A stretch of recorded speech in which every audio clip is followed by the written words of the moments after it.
Good evening, and welcome back to the Sleepy History channel. Tonight, we're not just reading history, we're peering through the veils of time into a realm where faith, silence, and endurance ruled. We're exploring the enigmatic world of medieval womanhood, a time of chivalry and cruelty, devotion and despair, where the strength of women was often hidden beneath centuries of oppression.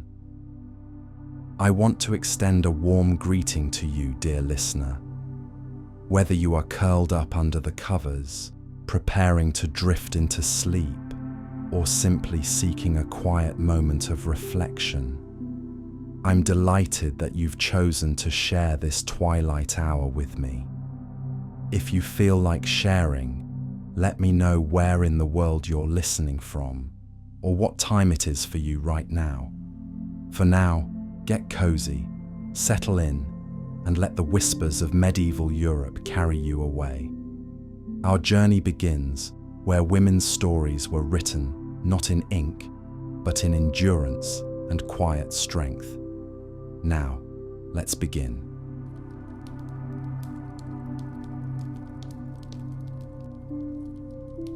Tonight, we'll be exploring what life was like for women in medieval Europe, a period spanning roughly from the 5th to the 15th century AD.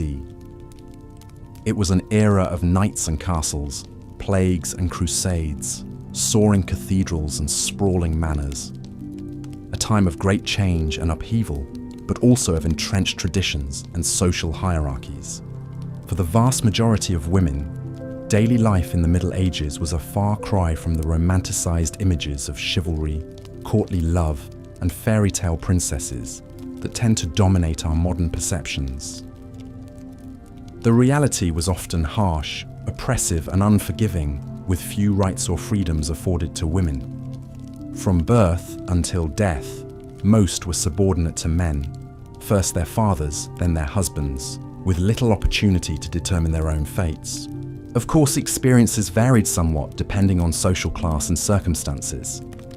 A wealthy noblewoman and a poor peasant girl undoubtedly led very different lives.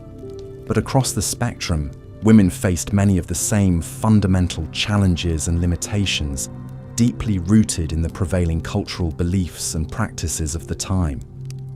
In the hours ahead, we'll do a deep dive into many facets of medieval womanhood, tracing the typical trajectory from childhood through adolescence, marriage, and motherhood into old age.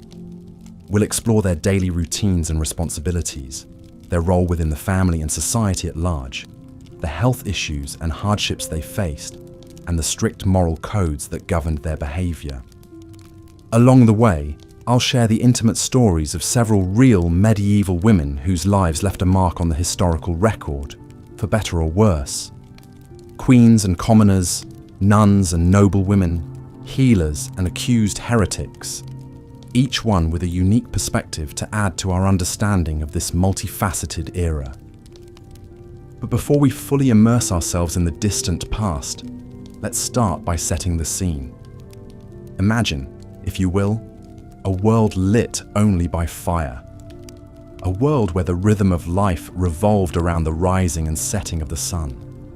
A world of extremes, of opulent grandeur for a privileged few, and grinding poverty for the downtrodden masses. Picture a landscape dotted with imposing stone castles, their towers and battlements looming over the countryside. Nearby, thatched roof cottages clustered around the manor house, smoke curling from their chimneys. In the distance, the spires of a grand cathedral pierced the sky, bells tolling to mark the canonical hours. The air would have been filled with the earthy sense of wood smoke, baking bread, and farm animals.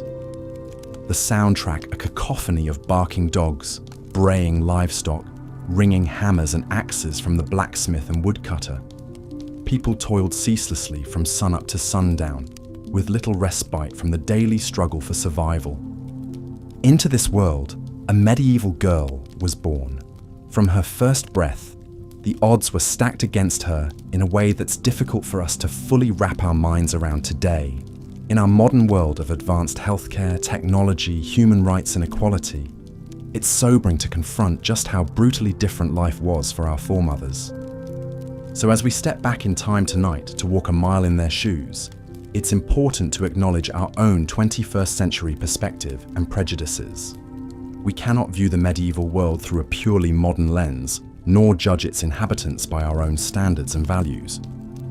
Our aim is simply to better understand the context and conditions these women inhabited, to listen to their stories with an open mind, and in doing so, heighten our awareness of both how far we've come and how far we still have to go in terms of gender equality. So, without further ado, let us begin at the beginning, with a glimpse into the tenuous early years of a medieval woman's life. In the Middle Ages, childhood was a precarious and fleeting stage of life, perhaps even more so for girls than for boys.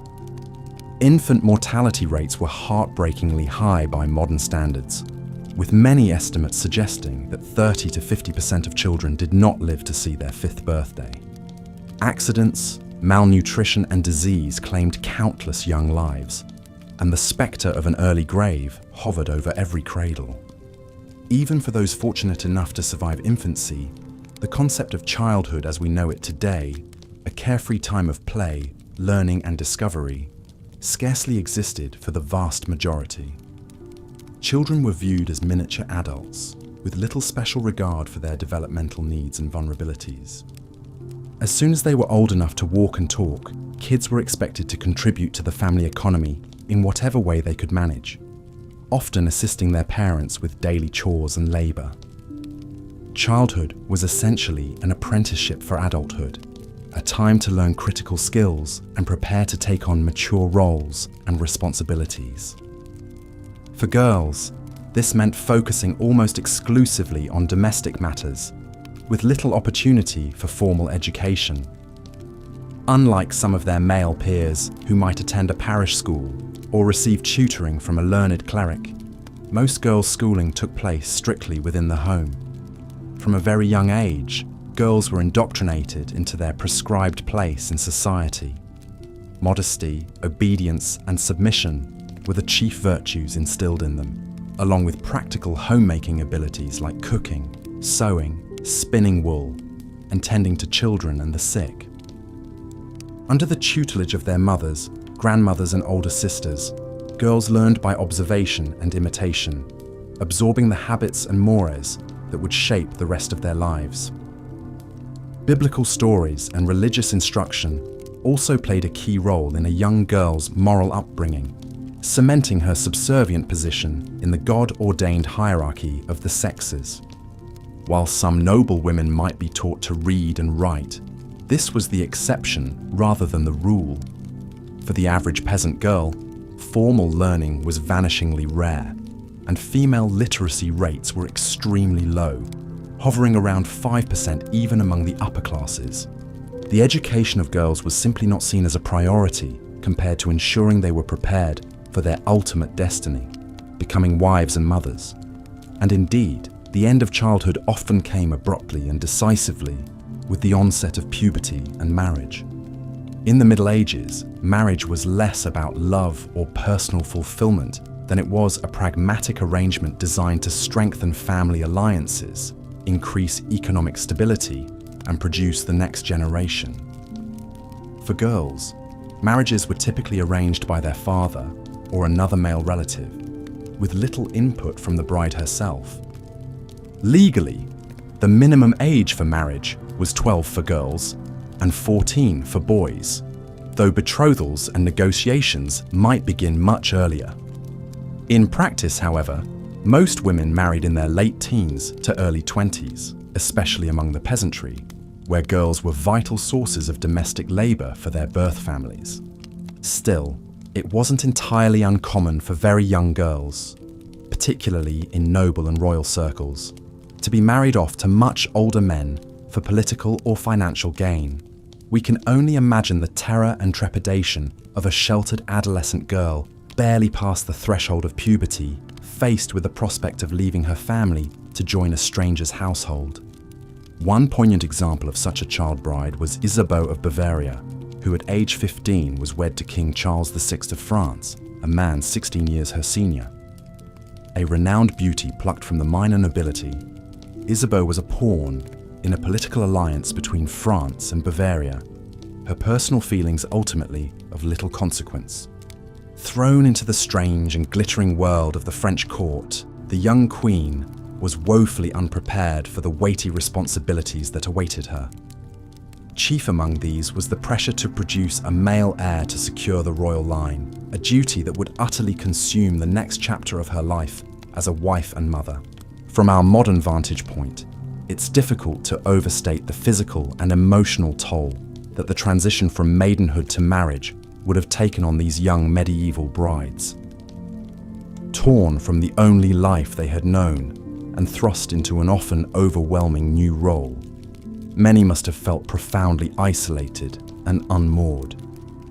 Wedding ceremonies themselves were less elaborate affairs than we might picture today, with little of the white lace and pageantry that would come to characterize nuptials in later centuries. For common folk, a simple exchange of vows before witnesses, perhaps presided over by a priest, would suffice to seal the contract. Only the nobility could afford more lavish celebrations, and even then, the focus was more on sealing alliances and celebrating the families joining together than on the individual couple. The bride was essentially handed from one man's authority to another's, her own identity subsumed into that of her new husband. In some cases, marriage also marked a definitive break between a woman and her birth family. While poor peasant brides usually stayed close to their parents, it was customary for a new wife to leave her childhood home and move into the household of her husband and in-laws. There, she would be expected to quickly adapt to an unfamiliar domestic hierarchy, learning to navigate relations with her husband's kin while establishing her own place in the pecking order.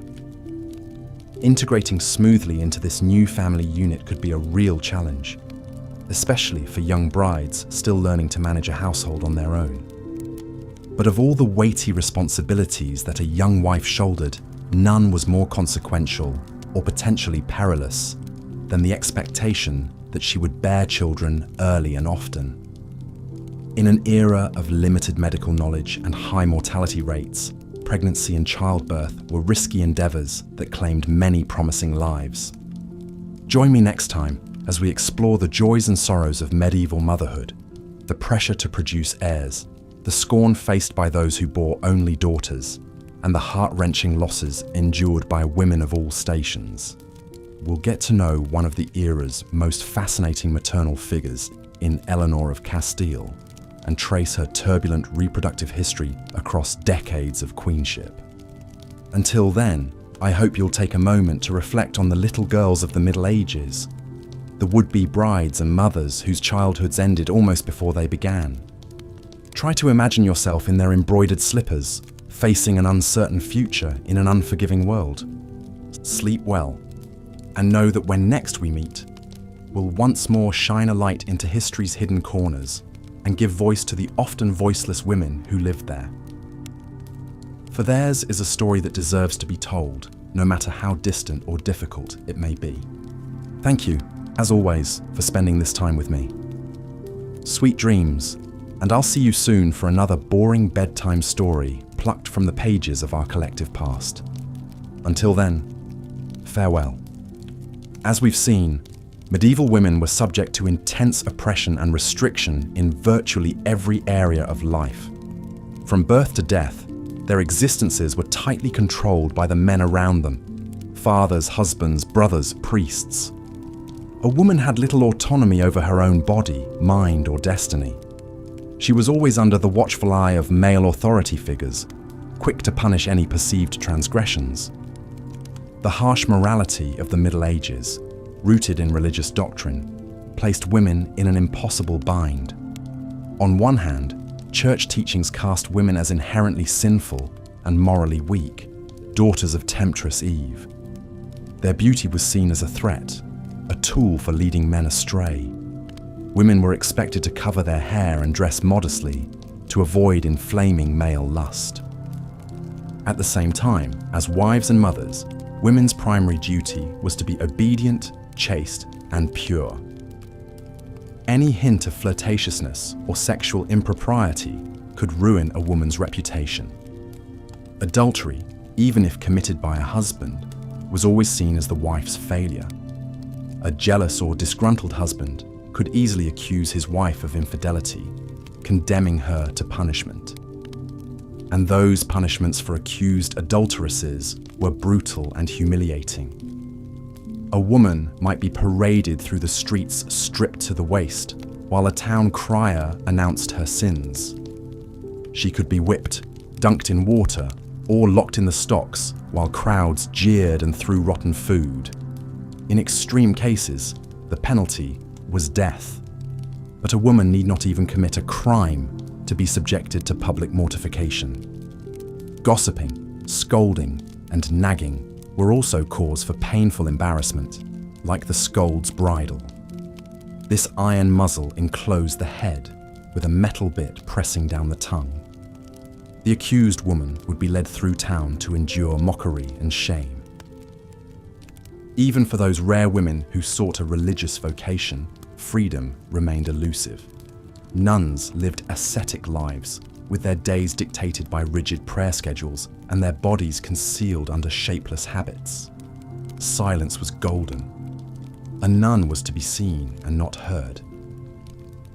A few women went to even further extremes, voluntarily imprisoning themselves for life as anchoresses. These religious women were quite literally walled into small cells attached to churches, with only a small window to pass food and receive the sacrament. Most would never emerge again, having freely chosen this grim fate. One of the most famous anchoresses was the English mystic Julian of Norwich. As a young woman, Julian became gravely ill and experienced a series of divine visions. After recovering, she decided to withdraw from the world and live in permanent seclusion. For decades, Julian lived in her cramped anchor hold, spending her days in prayer and meditation.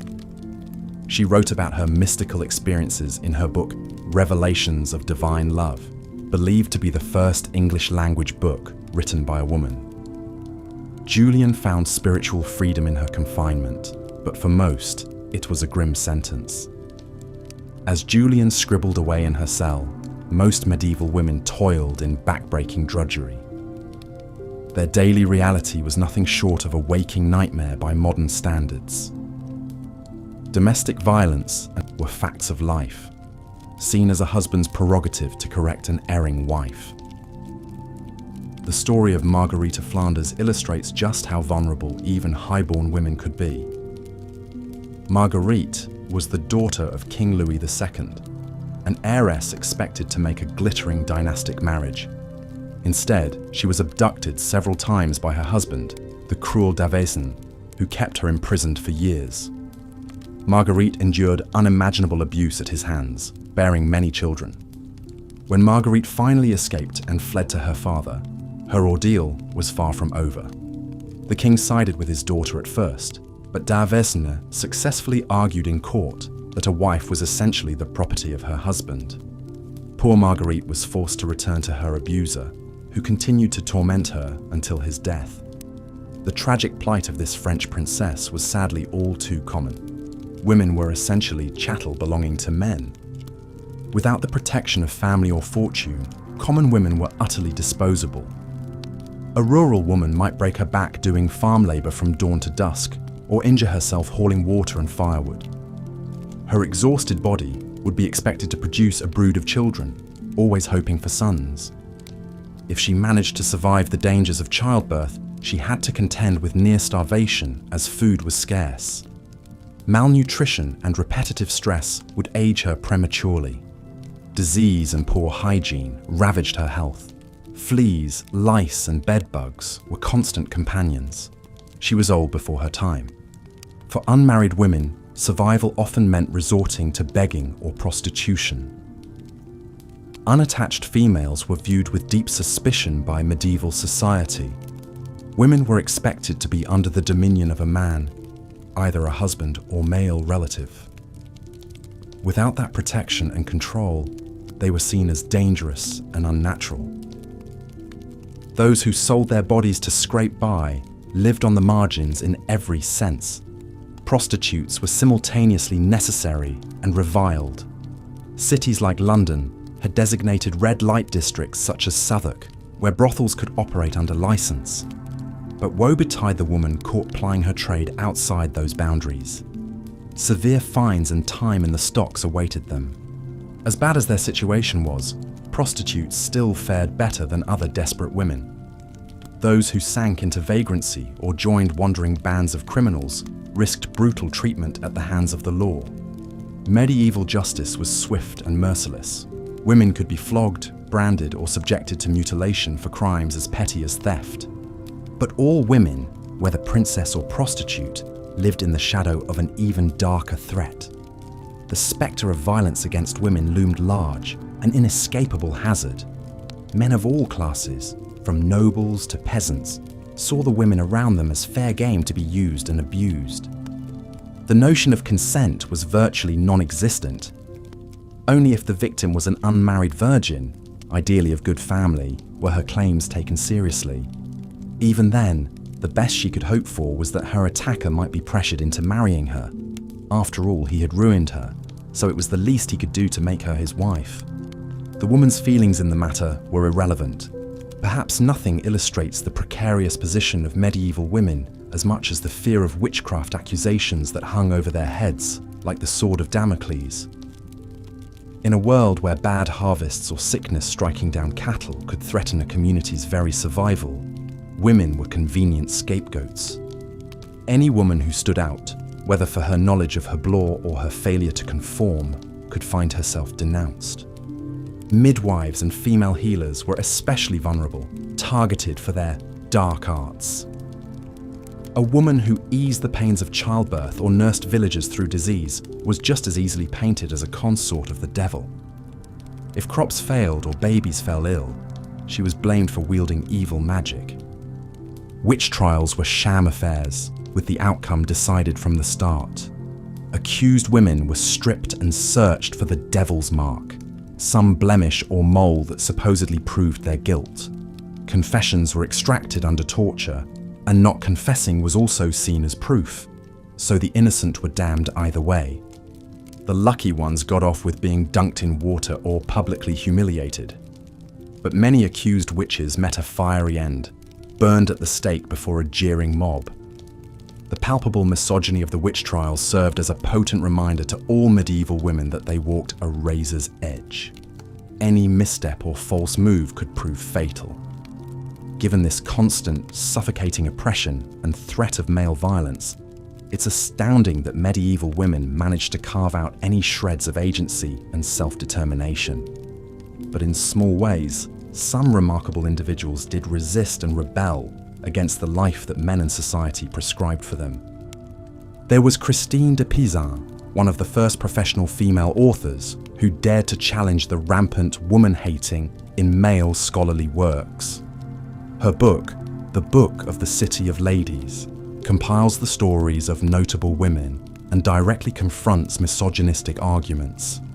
As a widow who wrote to support herself and her children, de Pizan faced condescension from male intellectuals, but she persisted nonetheless, arguing passionately for women's moral and intellectual equality. Centuries ahead of her time, de Pizan planted the early seeds of what would eventually blossom into feminism. And in the lives of many ordinary women, there were quiet acts of resilience and solidarity. Women relied on each other for support in the birthing room and formed networks to care for each other's children. In the fields, they shared gossip and complaints, finding fleeting moments of levity and laughter amid the toil. Mothers carefully taught their daughters the skills they would need to survive their lot in life, from managing a household to navigating the treacherous waters of marriage. They armed the next generation with the tools to endure, if not overcome, the hardships that awaited them. Yes, the overall picture of life for medieval women is grim. Their world was one of relentless drudgery, suffering, and submission. And yet, it's crucial to recognize that women were never merely passive victims. they found ways to claim power and agency where they could, in ways big and small. Through it all, they displayed remarkable grit, grace, and resilience. As we close out our journey through the harrowing realities of medieval womanhood, it's worth reflecting on just how far we've come. Today, the notion that women are the property of men, to be disposed of as they see fit, is abhorrent. And while accusations of witchcraft may still fly in some cultures, we no longer burn women at the stake for crimes they did not commit. But even as we acknowledge this progress, we must remain clear-eyed about the very real injustices and oppressions women continue to face worldwide. The forms may have changed, but the fight for true equity and freedom is far from over. Medieval misogyny may seem like a distant relic, but its echoes still reverberate today. So as you drift off to sleep, take a moment to appreciate the profound strength and courage of the women who came before us. They bore the unbearable and, in so doing, paved the way for future generations to forge a better path. We stand on the shoulders of the medieval women who endured, and we owe it to their memory to keep striving for a world where every woman can live with dignity, safety, and liberty. The road ahead may be long, but as Christine de Pizan so eloquently wrote, the female sex has been left defenseless for so long that some men think it is the way it has to be. Brick by brick, we are proving those men wrong and building a new reality. Medieval women may have lived in a time of darkness, but their unbreakable spirits lit the way forward, candles in the night, guiding us on. And that, my friends, is boring history worth remembering at bedtime. Sweet dreams. The poor hygiene and sanitation of medieval times made life unpleasant for everyone. But women faced extra challenges in managing their monthly cycles. Without the convenience of modern menstrual products, most women relied on homemade cloth pads or rags that were washed and reused. These offered minimal absorption and leak protection. Some women resorted to using grass, hay, sheep's wool, or even moss to stuff into their undergarments during their periods. Needless to say, chafing and infections were common problems. Bathing was a rare luxury for medieval women of lower classes. Even if they had access to a river or stream for washing, the water was often polluted with human and animal waste, spreading diseases. Most people subscribed to the belief that water could carry sickness into the body through the pores of the skin. This led to infrequent bathing, maybe a few times per year, supplemented by sponge baths. Lice and fleas were rampant. Laundry was another constant battle. Clothing had to be washed by hand in a pot over the fire or in a river, scrubbed against a washboard, then wrung out and hung to dry. The process was backbreaking and time-consuming. Wet, heavy clothing placed near the fire was a burn risk. Most families owned only 1 to 2 sets of clothing that were worn threadbare, making the laundering even more difficult. In the castles and manor houses of the nobility, standards of cleanliness were somewhat better, but still fell far short of modern expectations. The wealthy could afford servants to heat water, prepare baths, and launder clothing more regularly. Scented oils and herbs masked odours. However, even the grandest stone fortress lacked running water, flush toilets, and proper waste disposal. Chamber pots were emptied out windows into the courtyards. It's telling that one of the most popular and precious wedding gifts an aristocratic medieval bride could receive was a flea fur, a fur wrap meant to attract fleas away from the body. Pests were inescapable. Rats scurrying through bedchambers and banquet halls spread the fleas that carried the bubonic plague. When the Black Death swept through Europe in the 14th century, it wiped out an estimated 60% of the population. Women were on the front lines of nursing the sick and mourning the dead. The widespread death and devastation of the plague years disrupted society and accelerated changes in medieval medical practices. Tending to the ill fell largely on women in their roles as wives, mothers, midwives, and nuns. At a time when physicians were expensive and few in number, the care women provided was critical. Convents often served as hospitals of last resort for the poor and destitute. Elderly nuns passed down herbal folk remedies to their novices. Some women parlayed their healing knowledge into careers as midwives, apothecaries, and surgeons. In the 14th century Paris, Jacqueline Félicité d'Almania was put on trial by the medical faculty of the University of Paris for illegally practicing medicine as a woman. Her patients, including priests and noblewomen, testified on her behalf, praising her diagnostic and treatment skills that surpassed male physicians. Nevertheless, she was excommunicated and barred from practicing further. It was a rare woman who managed to succeed in the male-dominated medical field. More often, a woman's home remedies were labelled as witchcraft and superstition. Anyone deviating from approved church doctrine ran the risk of being branded a heretic or witch. Midwives were especially vulnerable to accusations of sorcery if a baby or mother died in childbirth. If a woman was knowledgeable about plants and herbs for easing pain or ending pregnancy, she could be condemned for consorting with the devil. The wise woman of a village might be respected as a healer in her youth, but reviled as a witch in her old age. Inquisitors interrogated and tortured suspects, coercing confessions. Once a woman was accused, it was near impossible to prove her innocence, especially if she was unmarried or elderly with no male relatives to defend her. Women comprised over 80% of the estimated 50,000 to 100,000 unfortunate souls executed for witchcraft between 1500 and 1660. Witch hunts and burnings were the ultimate manifestation of the medieval patriarchy's need to control and punish women who dared defy cultural norms. Even a woman who strove to be a perfect wife, mother, and Christian was still tainted by Eve's original sin, viewed as weak-willed and prone to temptation. To safeguard her virtue, a woman's role was submission and service, hidden away in the domestic realm of motherhood. Venturing out invited male attention and the ruin of her reputation. An unmarried woman was a liability, unable to fulfill her sole purpose of producing children. A married woman was her husband's property, to be protected or punished as he saw fit, regardless of her feelings on the matter. With so much of a woman's worth bound to her fertility, the pressure to bear children was immense. Pregnancy was a state of hope and fear as the spectre of death in childbirth loomed. Noble women were considered successful if they produced at least one male heir who survived infancy. Queens who failed to deliver a prince might be cast aside in favour of a more fertile consort. The chilling fates of Henry VIII's wives come to mind. Peasant women had more reason to dread pregnancy and childbirth without access to the best food, living conditions, and attendance. Malnourishment left many women with rickets, a vitamin D deficiency that deformed their pelvises, making labour even more difficult and dangerous.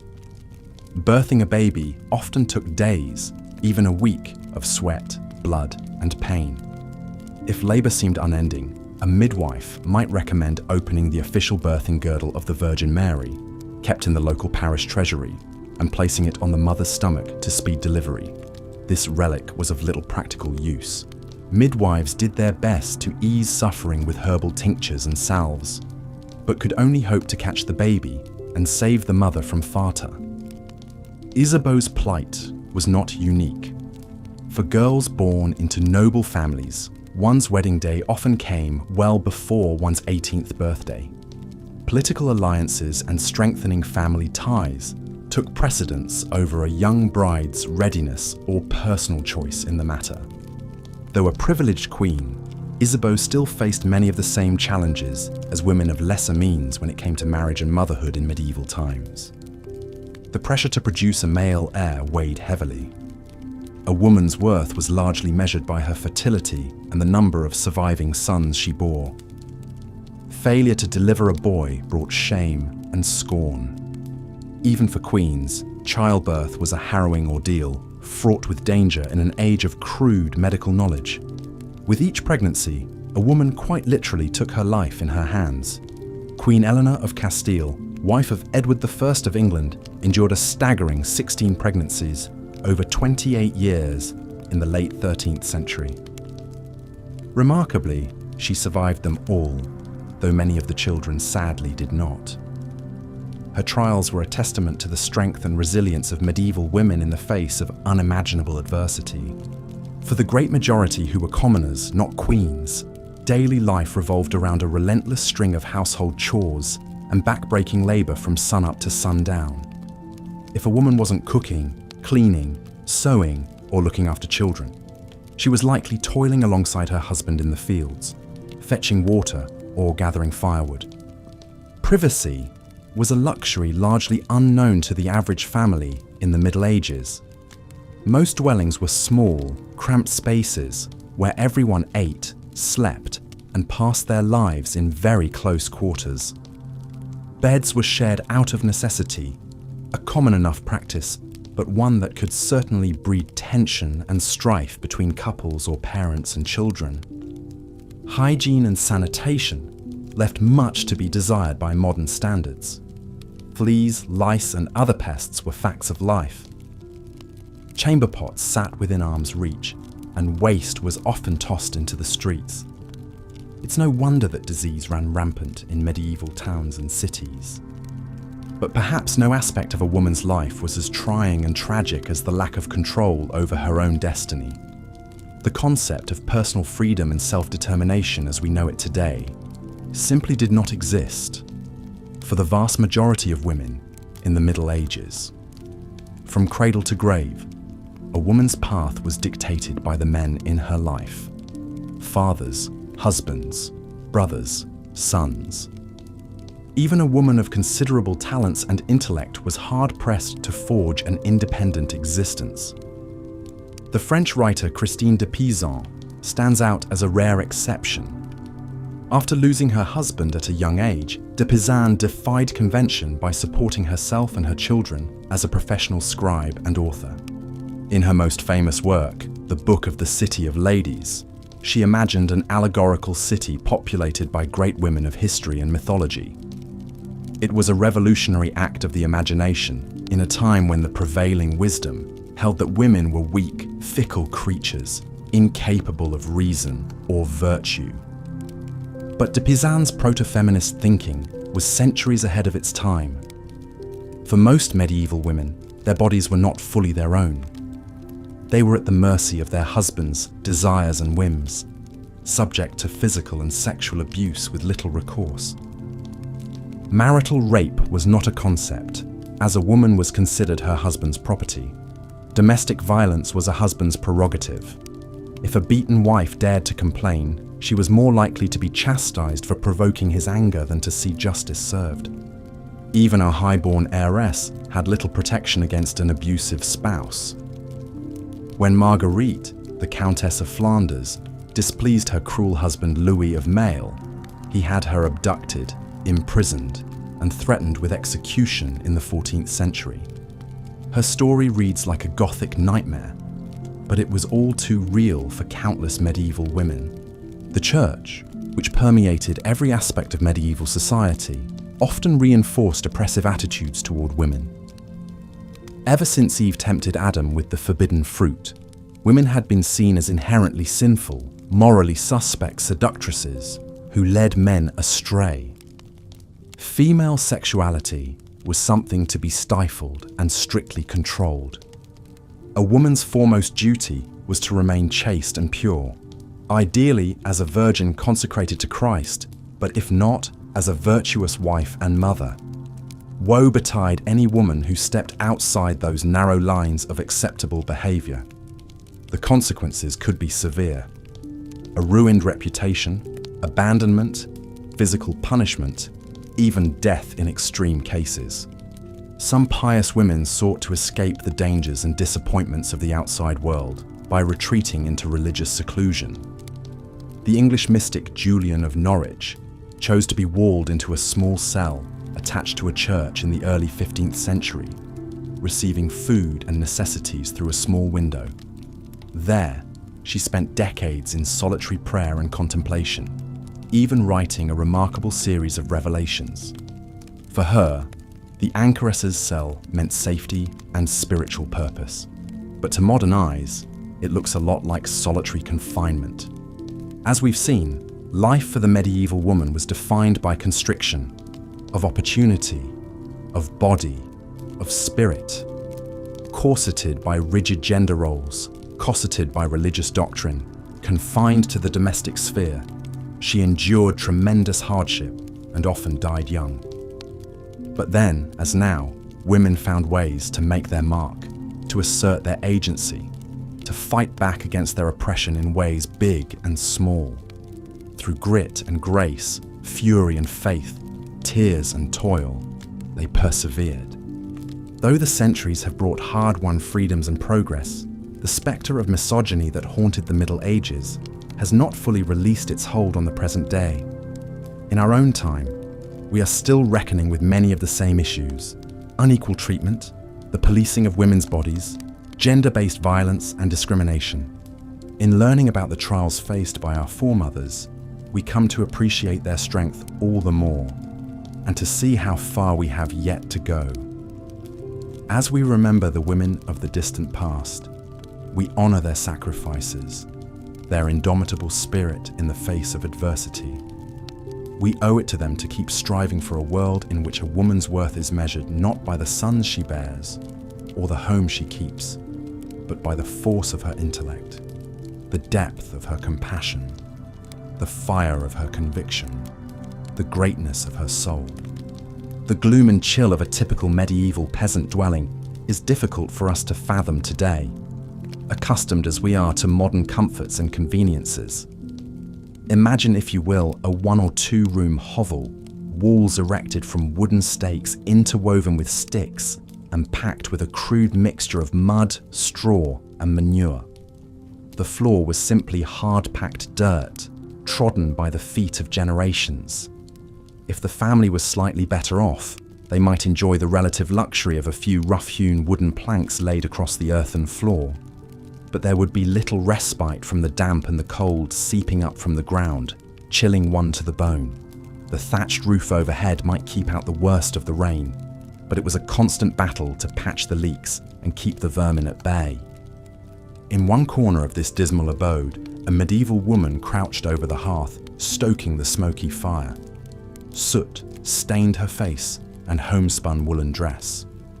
Her reddened, chapped hands expertly wielded a cast-iron pot, stirring a watery pottage, the mainstay of a peasant family's diet. Into the bubbling liquid went whatever meagre vegetables could be spared from the harvest, along with a precious scrap or two of salted pork on a feast day if they were lucky. This was the domain of the medieval housewife, a dim, suffocating world bounded by the bare earthen walls of the cottage and the muddy trackways of the village beyond.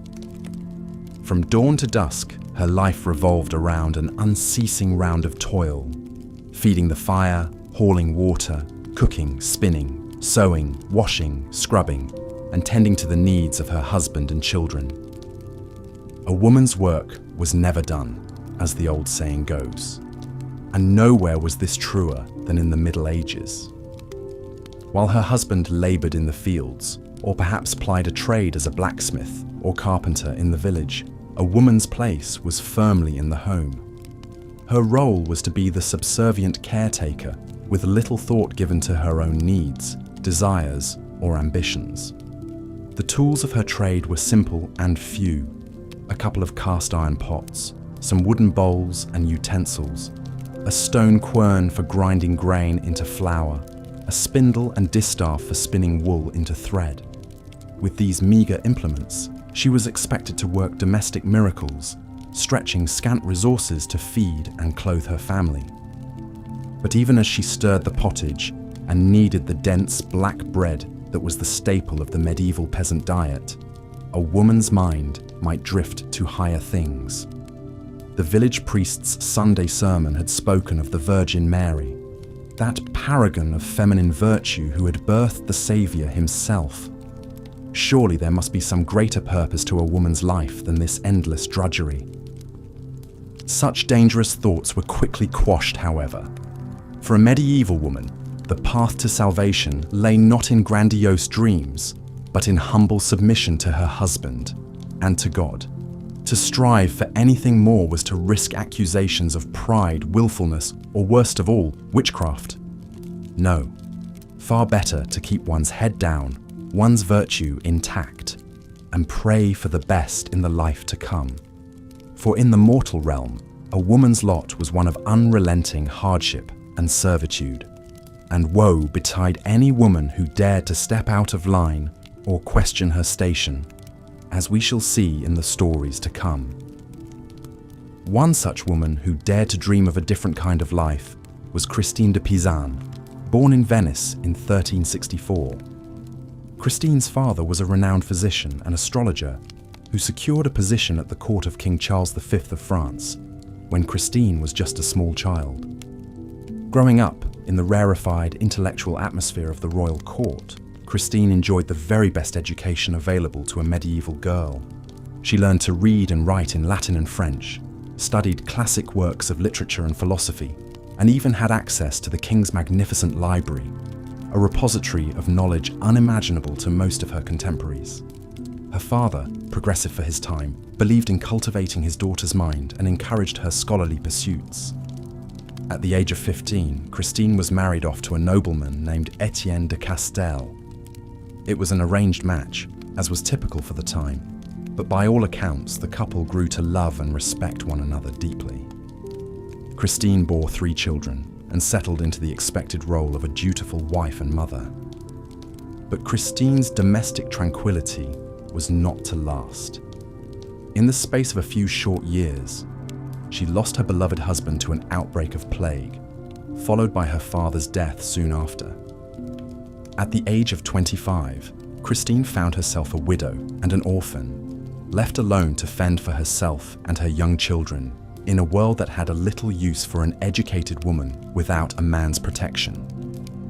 Facing financial ruin and the loss of her cherished library, Christine made a courageous and virtually unprecedented decision. She would support her family through her writing, becoming one of Europe's first professional female authors. With quill and ink, Christine carved out a place for herself in the almost exclusively male domain of medieval literature. She began by writing love ballads and devotional poetry, genres deemed suitably feminine and unthreatening. But as her confidence and reputation grew, Christine turned her mind to weightier matters. In her most famous work, The Book of the City of Ladies, she crafted an impassioned defense of women against the misogynistic attitudes of her time. With elegant, incisive prose, Christine dismantled the pervasive notion that women were inherently morally and intellectually inferior to men. She argued that women were just as capable of virtue, learning, and leadership as their male counterparts, if only they were given the chance to prove themselves. Through a series of vivid biographical sketches, Christine celebrated the accomplishments of great female scholars, artists, warriors, and saints throughout history. From the ancient world to her own time, she highlighted women who had overcome overwhelming odds to make their mark on the world. There was the famed scholar Hypatia of Alexandria, brutally murdered by a mob for daring to teach philosophy and mathematics. The fearsome Queen Semiramis of Assyria, a brilliant military tactician who conquered vast swaths of the ancient world. And the saintly mystic Hildegard of Bingen, whose divine visions and soaring musical compositions had earned her renown throughout Christendom. With each story, Christine chipped away at the edifice of misogyny, making a powerful case for the fundamental equality of the sexes. Her radical message resonated with a small but growing audience of educated women who saw in Christine a beacon of hope in a society that sought to keep them in the shadows. Of course, Christine's proto-feminist views were not well received by the male establishment. She endured harsh criticism and mockery from some quarters, dismissed as a shrill harpy or a delusional madwoman. Her own lifelong struggle for recognition and respect was a testament to the deeply entrenched barriers faced by medieval women with ambitions beyond hearth and home. But Christine refused to be silenced. She continued to write prolifically until her death around 1430, leaving behind a body of work that would influence generations of women to come. Her legacy is a shining example of how one woman's voice, raised in defiance of oppression, could echo down through the centuries. As we continue our journey through the lives of medieval women, keep Christine de Pizan in mind as a rare flicker of light amidst the darkness. For most of her contemporaries, the possibilities she represented of an independent intellectual life were little more than an impossible dream. Marguerite's story illustrates the precarious position of even noble and high-born women in medieval society. Though an heiress of considerable wealth and status, she was still ultimately at the mercy of the men in her life, to be traded and treated as a possession. The fact that there were few real consequences for her husband's brazen abduction shows how such acts of gendered abuse and oppression were often tolerated or overlooked. A woman's well-being was simply not a priority. Of course, women of lower classes had it even worse. With little money or status to shield them, peasant women were easy targets for exploitation by lords, masters, and even their own husbands or fathers. Domestic abuse was rampant, seen not as a crime, but as a man's way of controlling his wife and daughters. According to church doctrine, a woman's duty was to obey and submit. If she stepped out of line, violence was considered an acceptable form of discipline. Making matters worse, women had very little recourse or protection under the law. In most parts of medieval Europe, they couldn't press charges against an abuser, request a separation, or seek justice in their own name. Neighborly intervention was rare as domestic matters were considered private. Unless abuse was egregious and notorious enough to become a public scandal, women were expected to endure in silence. To leave a marriage was to risk complete social ruin. Only in the most extreme cases of cruelty might a noblewoman appeal to her own family or the church for help. But such requests were not always heeded. After all, a wife was a husband's property, his to treat as he pleased within the privacy of the home. It was not uncommon for a beaten wife to be sent back to her abuser after a brief respite. Unless her family could afford to quietly retire her to a convent, her options were bleak. The underlying vulnerability of women's position is perhaps best exemplified by one of the most famous abduction cases of the Middle Ages, that of Marguerite of Flanders. Born in 1350, Marguerite was the only daughter of Louis II, Count of Flanders. As his sole heir, she stood to inherit one of the richest territories in Europe, making her a prime catch on the medieval marriage market. At the tender age of 11, she was wed to Philip of Rouvre, Duke of Burgundy, but he died just 4 years later, making teenage Marguerite a very wealthy widow in need of a new husband. Her father swiftly arranged another political match, this time to Philip the Bold, also of Burgundy. However, another suitor was waiting in the wings, Marguerite's own cousin Louis III, Count of Flanders. Louis was eager to keep control of Flanders within the family, so in a brazen move, he abducted his young cousin, spiriting her away to Ghent. The poor girl had little say in the matter, as the men in her life fought over her considerable fortune. Though her father eventually retrieved her and saw through the original betrothal to Philip, the whole sordid affair demonstrates how even elite women were pawns in the power struggles of men. Such casual misogyny and oppression seeped into all aspects of a medieval woman's life, even the spiritual.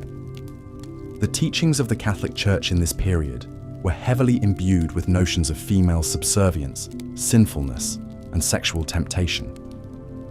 Ever since Eve took a bite of that forbidden fruit, women were seen as morally weaker and more prone to vice than men. As descendants of Eve, women were considered inherently more lustful, vain, emotionally unsteady, and intellectually deficient. These supposed flaws justified their subordination to cool, rational men who were tasked with controlling women's behavior for their own good and that of society. The church taught that virtuous women were obedient, chaste, modest, quiet, and diligently domestic, always working in service of their fathers, brothers, and husbands. Any deviation from this pious feminine ideal was swiftly condemned.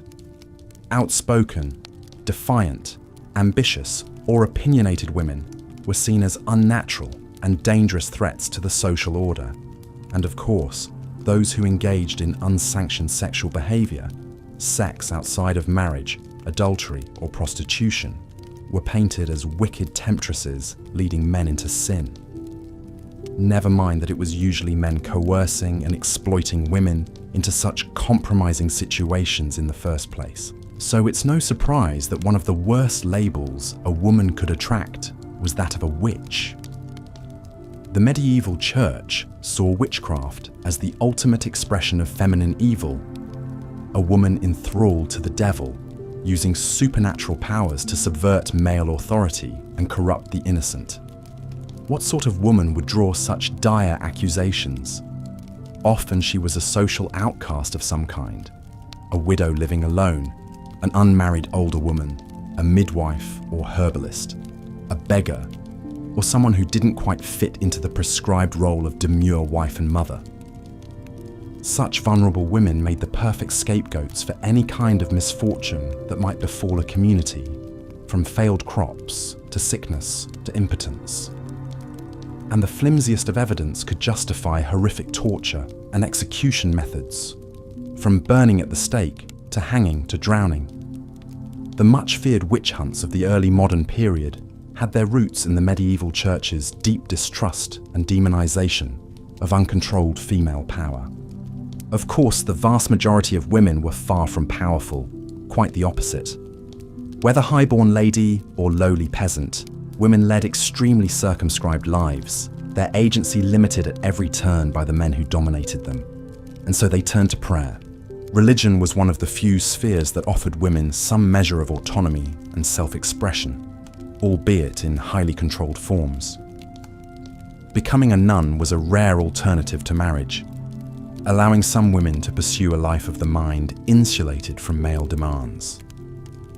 Female mystics were also grudgingly tolerated, even revered, so long as they confined their spiritual visions to properly doctrinal subjects.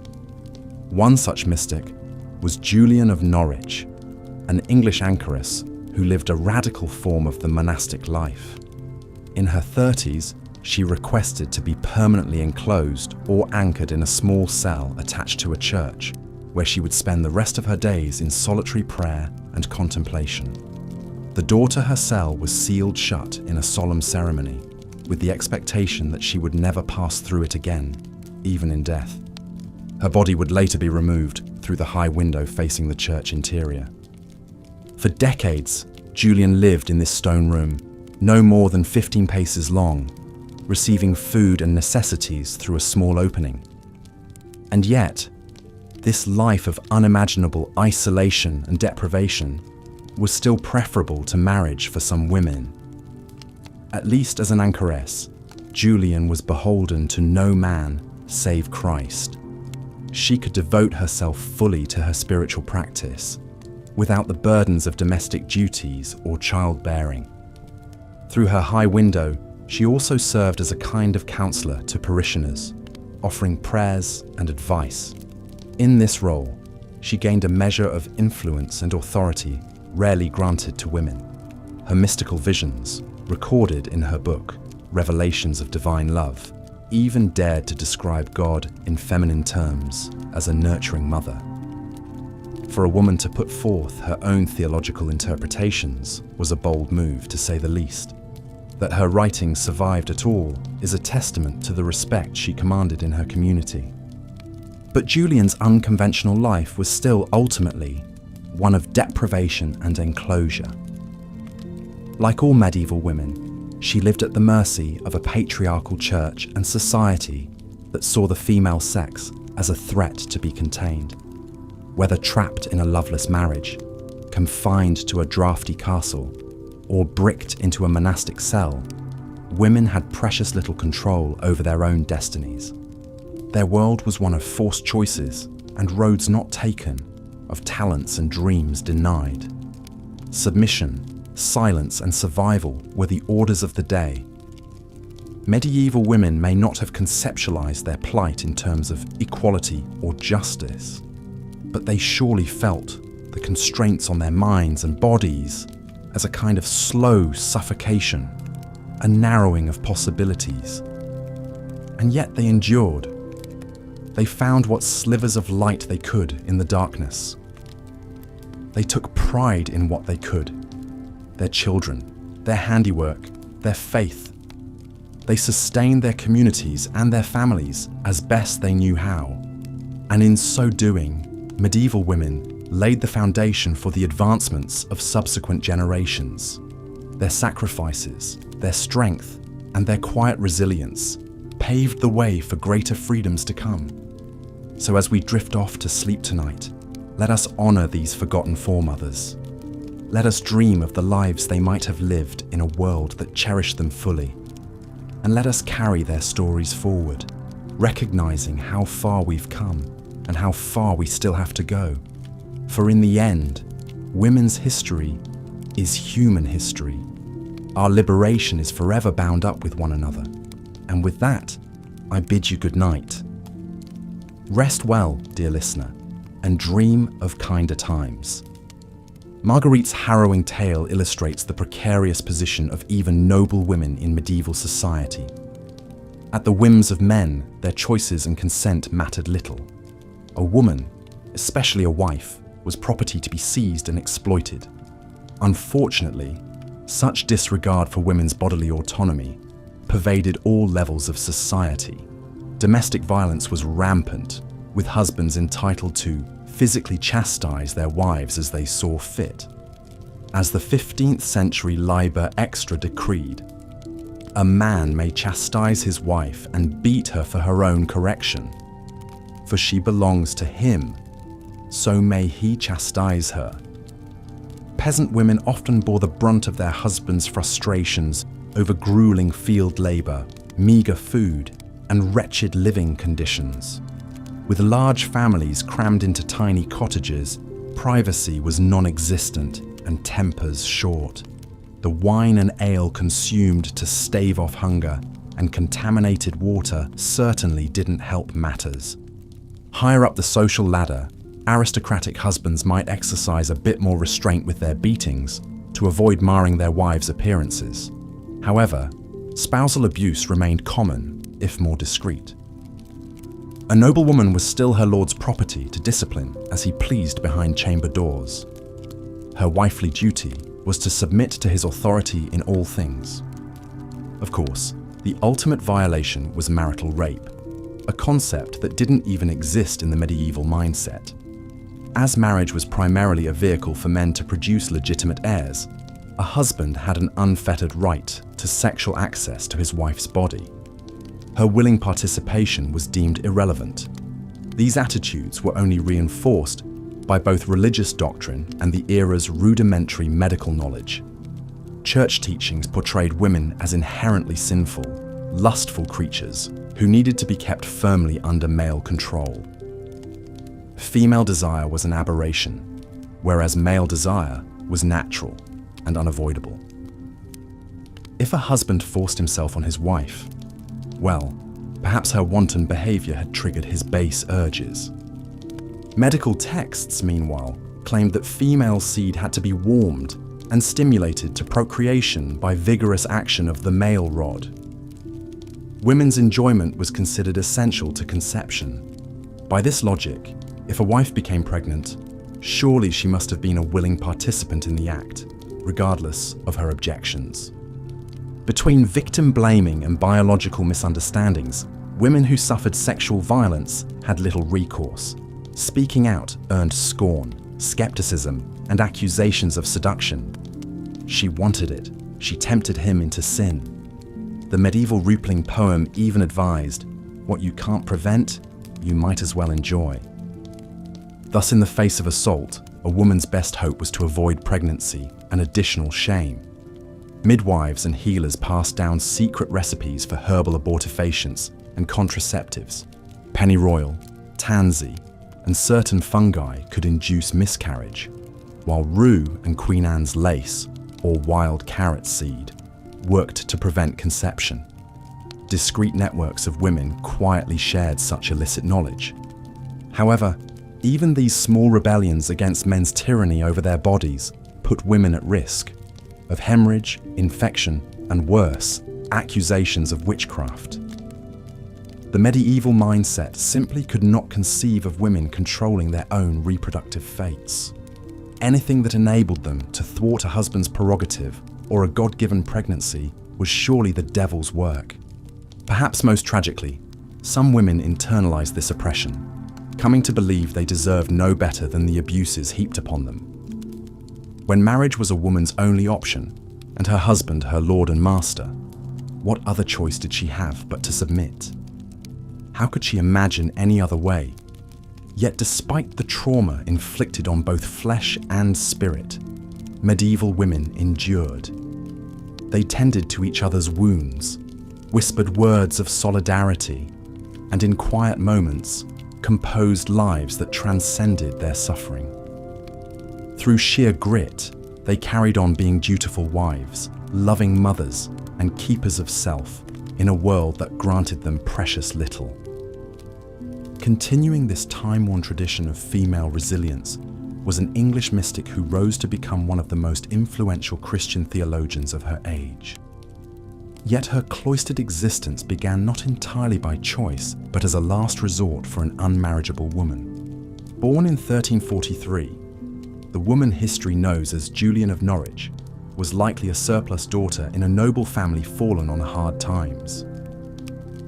With no dowry or influential connections, her options would have been bleak, a burdensome spinster dependent on begrudging relatives, or a life of back-breaking farm labour. For such undesirable women, the convent offered both refuge and a veneer of respectability. Thus, in her early 30s, Julian committed herself to one of the most extreme forms of the religious life, that of an anchoress. Literally walled up in a small cell attached to the side of a church, she would spend the rest of her days in prayer and contemplation, never emerging into the light of day. The requisite ceremony carried all the gravity of a funeral mass, and understandably so. An anchoress bade a permanent farewell to the world of the living. The bishop would sprinkle the tomb of her cell with dust and intone, ashes to ashes, dust to dust. With the finer bricking of the cell door, she was considered dead to all she previously knew. Entering her tomb while still very much alive, Julian likely felt a mixture of terror and relief. By the grace of God, she had escaped the trials of marriage and motherhood that consumed and destroyed so many women. Yet she had condemned herself to a kind of living death, trapped in a stone prison scarcely large enough to lie down in. Still, for the pious Julian, even this harsh existence must have seemed preferable to being some man's chattel. An anchoress enjoyed a degree of autonomy almost unthinkable for a medieval woman. Subsisting on alms left by the faithful, she was beholden to no husband or father. Her days were her own to spend in solitary devotion to her heavenly spouse. Moreover, in a society that regarded most women's words as worthless prattle, an anchoress' pronouncements carried rare spiritual authority. Townsfolk would flock to the small curtained opening in Julian's cell to pour out their sins and troubles, hoping to receive divine wisdom from the holy woman's lips. And dispense wisdom Julian did, though of a surprisingly progressive bent for her time. In 1373, she experienced a series of vivid visions during a near-fatal illness. These mystical showings radically upended traditional Christian teachings about sin, damnation, and a wrathful God. Critically, her visions centered on Jesus' Mother Mary and the motherhood of God. Julian saw the divine as a nurturing parent who cherished all creation and could never condemn any beloved child to eternal hellfire. God is our mother as truly as he is our father, she proclaimed. In our mother Jesus, we grow and develop. In mercy, he reforms and restores us. This tender maternal theology stood in stark contrast to the harsh patriarchal view of women as wicked temptresses and sullied vessels of sin. For Julian, it was men's pride and reckless buying of love that marred God's perfect handiwork.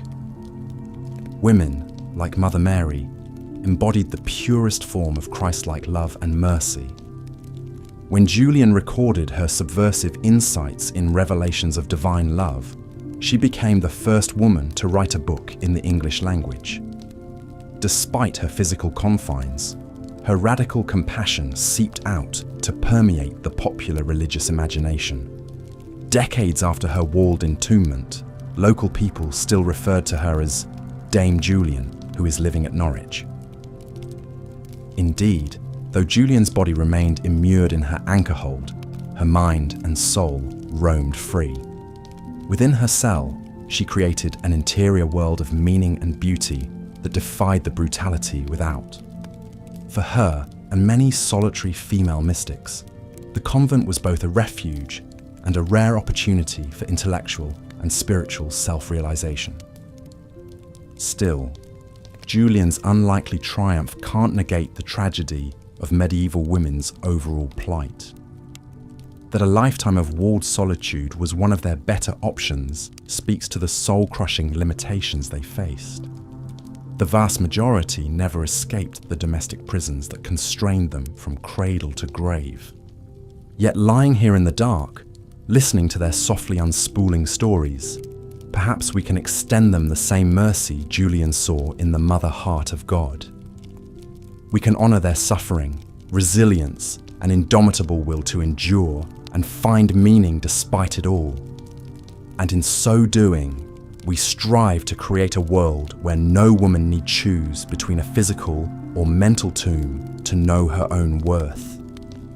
But again, the Church offered one surprising path forward for some women, pursuing a life devoted to faith. For a select few, joining a convent provided an alternative to marriage and motherhood, a chance to gain influence and exercise their minds. One remarkable woman who took this path was Hildegard of Bingen, born in 1098 to a noble family in the Rhineland. As the 10th child, she was tithed to the church and sent to live in a monastery at the tender age of 8. Rather than being oppressed by this cloistered life, Hildegard flourished. She experienced mystical visions from a young age, which she documented in vivid theological writings. Her musical compositions were groundbreaking, from stirring hymns to the first known morality play set to music. As an adult, Hildegard went on to found her own abbey and gain widespread fame as a prophet and intellectual across Europe. She corresponded with popes, emperors, and kings who sought her spiritual insights and advice. Her expertise spanned religion, science, medicine, and philosophy. She used her knowledge of herbal remedies to treat sick nuns and local villagers. While Hildegard's brilliance was exceptional, her story illustrates how monastic life offered an oasis of learning and culture for women. Behind abbey walls, nuns could devote themselves to scholarly pursuits that were off-limits to their married peers. They spent their days in prayer, meditation, tending gardens, and producing incredible works of art and literature. The copying of manuscripts and illumination of sacred texts were common tasks. With this freedom to read, write, and create, their minds could wander and grow. Of course, the monastic path was not without sacrifices. Nuns took vows of poverty, chastity, and obedience, surrendering earthly pleasures and attachments. Their lives were governed by strict routines of prayer and labor, and they were still ultimately under the authority of male religious leaders. But for women with a sincere spiritual calling, the convent was a refuge from the trials of the outside world. Another famous religious woman of the era was Catherine of Siena, born in 1347 to a large working-class family in Italy. From early childhood, Catherine was extremely devout and resisted her parents' attempts to make her an advantageous marriage. She took vows as a Dominican tertiary, or lay member of the order, at age 18, and committed herself to a life of prayer, fasting, and service to the sick and poor. Like Hildegard, Catherine experienced mystical visions of Christ and was regarded as a living saint. She was also unafraid to speak truth to power. Through her passionate letters, she lambasted clergy for corruption and pushed for reform within the church. When the Pope fled Rome for Avignon due to political conflict, Catherine travelled to France and persuaded him to return to the Holy City. As the Great Schism tore Christendom apart with rival papal claimants, Catherine worked tirelessly to restore unity. Her spiritual memoir, The Dialogue, was groundbreaking for its intimate conversations with God at a time when the Church held itself as the necessary intermediary for the divine. Exhausted by her efforts and extreme asceticism, Catherine died at just 33, her body ravaged, but her soul at peace. Women like Hildegard and Catherine demonstrated the potential for intellectual and spiritual greatness, even within the constraints of their society. They channeled their faith into lives of purpose that transcended convention. While most medieval women could never dream of wielding such influence, the presence of these monastic scholars and mystics added a layer of complexity to the era's gender dynamics. For the vast majority, however, the church was more of a disciplining force than an elevating one. Parish priests and nuns worked to uphold rigid moral codes, especially around sexuality and propriety. Women's behavior was tightly policed. They were to be obedient, chaste, and above reproach. Stepping outside these bounds could have brutal consequences. In the 13th century, the medieval Inquisition began cracking down on heretical threats to church doctrine. While inquisitors targeted many groups, women were especially vulnerable to accusations of witchcraft and collusion with the devil. What exactly constituted witchcraft was often vague and all-encompassing. Anything from ominous mutterings to mysterious potions could be grounds for suspicion. As fear and superstition swirled, midwives and female healers became prime targets. Their knowledge of childbirth and herbal remedies was interpreted as dark magic. One notorious manual for identifying witches was the Malleus Maleficarum, or Hammer of Witches, published in 1487. This lurid text advanced the idea that women were naturally more susceptible to the devil's temptations due to their fickle, carnal natures. It included a script for interrogating accused witches that usually led to confessions under torture. Those found guilty faced horrific deaths. Beheading, hanging, or burning at the stake in public spectacles meant to terrify others into piety and conformity, while the full-fledged witch hunts peaked in the 16th to 17th centuries. Their roots lay in the medieval church's deep mistrust of women's power.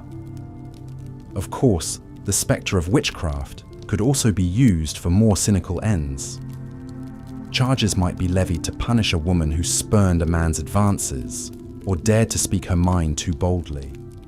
Widowed or single women living on the margins of society were common scapegoats. The vague nature of the crime made it a convenient pretense for removing inconvenient women. Beyond the most violent episodes, daily spiritual life centered on a steady stream of masses, feast days, and seasonal celebrations. Women were expected to be the pious heart of the family, tending to prayers and devotions. The cycle of church festivals structured the year: Advent, Christmas, Lent, Easter, Saints' Days. Much of a woman's free time revolved around preparing for these events. At the same time, traces of older pagan traditions endured and mingled with Christian practices. Medieval holidays often had raucous earthy elements like maypole dances and harvest revelry that the church tried to tame. Some women surely found ways to experience joy and release within these quasi-religious festivities. Ultimately, the church was a ubiquitous framework that medieval women had to navigate with extreme caution. It offered both an ideological justification for their subjugation and an occasional escape route from worldly demands. Women had to walk a razor's edge, meeting high expectations of virtue while facing perpetual suspicion. Conformity to religious doctrine was yet another constraint on their freedom. As we've seen, whether in the domestic sphere, the world of work, or the eyes of the church, medieval women faced relentless challenges. But even in this unforgiving landscape, some found ways to carve out meaning and exert agency, however small. In the final stretch of our journey through this distant yet resonant era, we'll meet a few more extraordinary women who managed to make their mark and consider how the medieval mindset continues to shape gender dynamics today. The road behind us is long and winding, but there are still revelations ahead. The days were long and arduous for medieval women, filled with a never-ending litany of chores and responsibilities. From sunup until sundown, a woman's work was truly never done. While their husbands and fathers toiled in the fields, plying their trades, or rode off to war, it fell to the women to keep the home fires burning. And burning, they kept them, rising before dawn each day to stoke the flames, cook the meals, tend to children, and care for the sick and elderly. There was little rest and even less recognition for the vital role women played in keeping their families and communities functioning. Their daily labours were seen as simply an extension of their womanly duties, as natural and expected as the rising and setting of the sun. A woman's worth was measured not by her intelligence, her talents, or her dreams, but by the sons she bore, the tidiness of her home, and the subservience she showed to her male betters. The few women who dared to step outside of these confining roles faced scorn, suspicion, and even outright danger. To be an independent woman, or God forbid an educated one, was to go against the very laws of nature in the eyes of medieval society. The weaker sex had their place, and woe betide any woman who strayed from it. But even within the rigid hierarchy that governed every aspect of a woman's existence, there were those who found ways to carve out a measure of agency and self-determination. Through sheer force of will, they made a way out of no way. They bent the rules that would constrain them, exploited the loopholes in the patriarchy, and when all else failed, they secretly subverted and undermined the system that sought to keep them down. These were the women who became healers and midwives, nuns and anchoresses, artists and writers. They were the ones who brewed ale and traded in the marketplaces, who spun and wove and built cottage industries that supported their families. They may not have overtly defied the status quo, but in their own quiet ways, they challenged it every single day. One such woman was Christine de Pizan, often regarded as Europe's first professional female writer. Born in Venice in 1364, Christine's intellectual gifts were recognized and nurtured from a young age by her forward-thinking father. Educated alongside her brothers, Christine dove headlong into the study of languages, classic literature, and the sciences, pursuits that were essentially off-limits to girls and women at the time. When she was just 15, Christine's father arranged for her to marry a royal secretary at the French court. It was an auspicious match, and one that brought Christine into an exciting new world of politics, art, and scholarly discourse. For a time, the young bride revelled in the rarefied air of the royal court, attending salons and penning love ballads that earned her the admiration of her learned peers. But Christine's charmed life would soon be disrupted by a series of heartbreaking losses. First her father, and then her beloved husband, both died unexpectedly, leaving Christine a widow and single mother at the age of just 25. With no male protection or support, Christine and her children faced an uncertain future. Lesser women might have crumbled under the weight of such adversity, but not Christine de Pizan. With characteristic pluck and determination, she picked up her pen and parchment and went to work. At a time when few women could even read and write, Christine began producing poems, essays, and allegorical works at a prodigious rate. Her output was astounding, both for its sheer volume and its daring originality. What made Christine a truly revolutionary figure, however, was not just her literary prowess, but also her willingness to tackle subjects that were considered strictly off-limits for women. She wrote extensively about politics, war, and the role of women in society, boldly challenging the misogynistic attitudes of the day. Her most famous work, The Book of the City of Ladies, was a spirited defense of women's intellect and capabilities, and a scathing critique of the many injustices they faced. In this groundbreaking text, Christine reimagined history from a female perspective, celebrating the accomplishments of great women throughout the ages. She conjured a utopian city populated and governed entirely by women, where they were free to pursue knowledge, art, and self-fulfillment without limits. It was a radical vision for its time, and one that would plant the seeds of feminist thought for generations to come. Through her words, Christine de Pizan not only made a name and a living for herself, but she also opened up new possibilities for women in the world of letters. She showed that a woman could be both a serious scholar and a commercially successful author, paving the way for other gifted female writers to follow in her footsteps. Of course, Christine's remarkable success story was very much the exception rather than the rule in medieval times. For the vast majority of women, the pursuit of education and intellectual endeavors remained an impossible dream. Most could not read or write, and even those who could were often discouraged or outright forbidden from doing so by the men in their lives. The idea that women were mentally inferior to men was so ingrained in medieval society that it was practically accepted as gospel truth. Learned scholars and religious leaders devoted endless pages to elaborate theories about the deficiencies of the female mind. Women, they argued, were too weak, too emotional, and too easily swayed by temptation to be trusted with serious matters of the intellect. These beliefs had very real and damaging consequences for medieval women's health and well-being.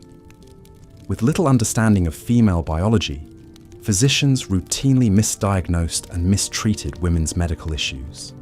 Menstruation was seen as a curse, a sign of women's inherent uncleanliness. Menopause was considered a form of madness. And childbirth, that most quintessentially female experience, was a perilous undertaking that claimed countless lives.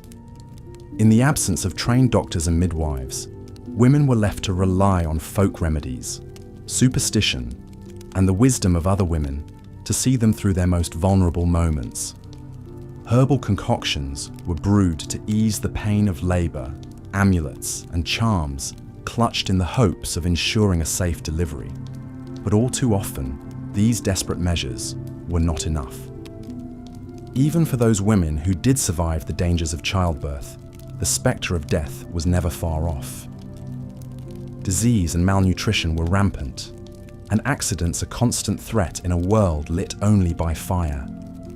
A simple cut could lead to a fatal infection. A fall from a horse or down a flight of stairs could leave a woman crippled or worse. And if a woman did beat the odds and make it to old age, she was likely to be widowed, impoverished, and utterly reliant on the charity of others. In a society with no social safety nets, the fate of an aging woman was often a grim one indeed.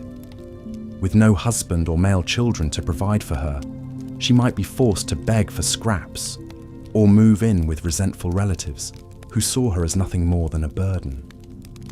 If she was lucky, she might find work as a servant or caregiver, eking out a meager living in her final years. But all too often, she would simply be left to fend for herself, abandoned and forgotten by a world that no longer had any use for her.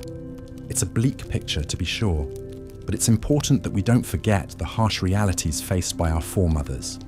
Their struggles, their sacrifices, and their quiet acts of resilience paved the way for the freedoms and opportunities we enjoy today. We stand on the shoulders of giants, even if their names have been lost to history. But as much as we might like to imagine that we've left the injustices of the past behind us, the truth is that women's rights remain a work in progress. Even now, in the 21st century, women around the world continue to face discrimination, violence, and oppression on a daily basis. The specifics may have changed, but the underlying attitudes and power structures that enable such abuses are not so different from those of medieval times. We've come a long way, but we still have a long way to go. And as we continue the fight for true equality, we would do well to remember the women who came before us, the Christines and the Eleanors, the nameless mothers and daughters who endured unimaginable hardships and yet found ways to persevere. Their strength, their courage, and their indomitable spirit live on in each and every one of us. It falls to us to honor their legacy and to keep pushing forward until the day when every woman, everywhere, can live freely, fully, and without fear. So let us not look back on the lives of medieval women with pity or condescension, but rather with deep respect and admiration. Theirs was a world we can scarcely imagine, a world of unrelenting toil and unimaginable grief. And yet, in the face of it all, they found ways to carve out moments of joy, resilience, and even rebellion. They were the unsung heroes of their age, the ones who held up half the sky, even as the weight of the world pressed down upon their shoulders. We owe them a debt that can never be fully repaid. But we can start by remembering their stories, by speaking their names, and by carrying on their fight. For as long as there is injustice in this world, as long as there are women who are denied their basic rights and dignity, their work will not be done, and neither will ours. So let us draw strength from their example, and let us never forget the sacrifices they made, so that we might one day live in a world where every woman can rise up and claim her place in the sun. It's a dream worth fighting for, and one that we must never stop pursuing, for the sake of our mothers, our sisters, our daughters, and all the generations of women yet to come. As we've seen, life for women in the Middle Ages was full of hardships and challenges that are difficult for us to fully comprehend today. From the moment they were born, girls faced an uphill battle in a world stacked against them. Childhood was a precarious time, with many not surviving past the age of 5 due to disease, malnourishment, and lack of medical knowledge. Those who did make it often had to grow up far too fast. For noble girls like Isabeau of Bavaria, the transition from childhood to adulthood could be especially abrupt. At the tender age of 15, Isabeau was sent from her home in Bavaria to France to wed King Charles VI, a man she had never met who was more than a decade her senior. Imagine the fear and trepidation she must have felt as she left behind everything familiar to embark on a journey to a foreign land and an uncertain future. Isabeau's marriage to Charles was arranged for political reasons, as was typical of the time. Love and personal compatibility were rarely factors in these contracts between powerful families. Instead, a woman's value was tied to her fertility and ability to produce male heirs to carry on the dynastic line.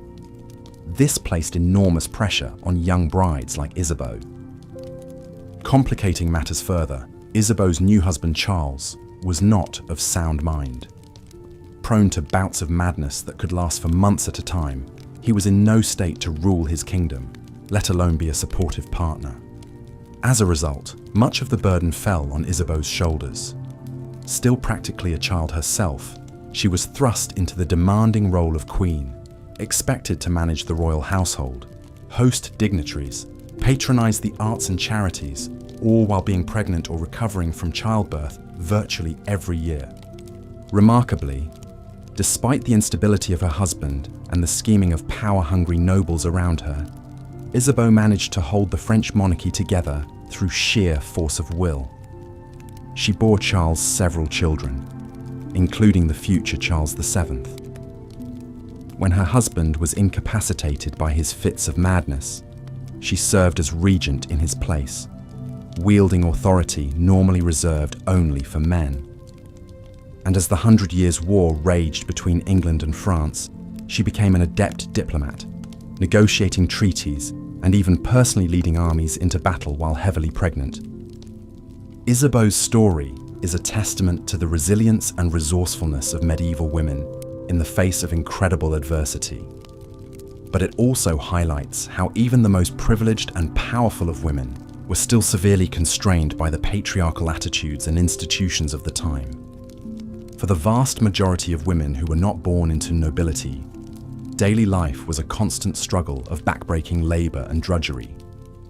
Whereas wealthy women like Isabeau had servants to handle cooking, cleaning, and childcare, peasant women had to shoulder all of the domestic burdens themselves on top of helping their husbands with farming and other laborious tasks.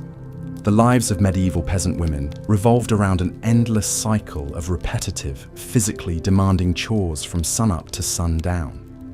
There was water to be fetched from the well, firewood to be gathered, animals to be fed, bread to be baked, and meals to be cooked in heavy iron pots over hot, smoky fires. Clothes had to be washed by hand in the river or local stream, then hung to dry. Candles and soap had to be made from rendered animal fat. And of course, there was the constant spinning of wool into yarn. So ubiquitous a task for women that spinster became a term for an unmarried woman. With all of these essential duties to perform, peasant women had precious little leisure time. Noble women, by contrast, were freed from most of this menial labor, but they too lacked control over their own time and activities. When not tending to their required religious devotions, noble women were expected to spend their days on respectable feminine pastimes like needlework, music, and overseeing the servants, with little opportunity to pursue their own interests and ambitions outside of the domestic sphere. Regardless of class, the one thing virtually all medieval women had in common was their subservient position to men. Daughters were under the authority of their fathers, wives under that of their husbands. Women had few legal rights and protections of their own. Instead, they were seen as property to be transferred from one man to another, their value tied to their dowry, their chastity, and their ability to bear children. Even within the home, a woman had little autonomy. Husbands had the right to make all decisions for the household and to control their wives' behavior and movements as they saw fit, by force if necessary. Domestic violence was rampant, as men were taught it was their husbandly duty to chastise and discipline their wives, physically or otherwise, if they stepped out of line. Marital rape was not a concept. A woman's body belonged to her husband to use as he pleased. If a woman dared to defy her husband, or was perceived to have damaged his reputation or honor, the consequences could be severe. When Marguerite of Flanders was abducted on her wedding day by her furious husband, Louis of Maille, who accused her of infidelity, she was imprisoned in her own castle for 2 years. Louis eventually released her after the Pope threatened him with excommunication, but the scandal followed Marguerite for the rest of her life.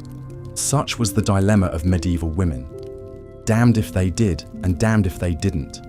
On the one hand, they were expected to be perfect paragons of virtue, chastity, and obedience. Their every move was scrutinized for the slightest hint of impropriety that could tarnish their reputation and that of their family. At the same time, women were seen as inherently sinful and morally weak creatures, forever tainted by the legacy of Eve, the original temptress. This contradiction placed women in an impossible bind, and the church and society at large were all too eager to police their behavior.